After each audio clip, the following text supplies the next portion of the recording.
আজকে কালিয়াচক যাওয়ার পথে এমন একটা চায়ের দোকানে খোঁজ পেলাম যে কি বলবো আর।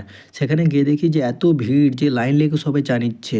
এখানে লেখা আছে যে আগে টোকন নাও তারপর চা দেবো। এত ভিড় কি বলবো, চাওয়ালা তো আর কি বলবো প্রচুর ব্যস্ত একদম। এখানে আগে টোকন পরে চা, চাওয়ালা খুব ব্যস্ত। এবার দেখি যে চা টোকন নিলাম, টোকন আপনার 5-এরও আছে 10-এরও আছে। আমরা 10-এরটা নিলাম, 10-এরটা নেওয়ার পর বললাম চা দিন দাদা একটা। দেখেন টোকন দিচ্ছে সবাই, আমিও টোকন নিলাম, টোকন নেওয়ার পর টোকনটা ওকে জমা দিলাম, জমা দিয়ে একটা চা নিলাম। তো সবাইকে চা বাটছে।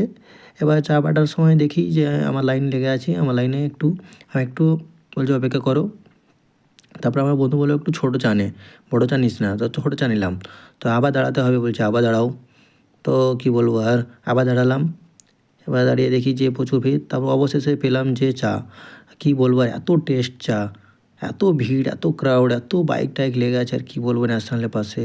আর ঠান্ডার দিনে এখন চা খেয়ে একদম মজা। কী বলবো, এত ভিড়, এত ভিড়, খেয়ে যে মজা লাগলো চাটা। এখানে ডেলি আসবো দেখি।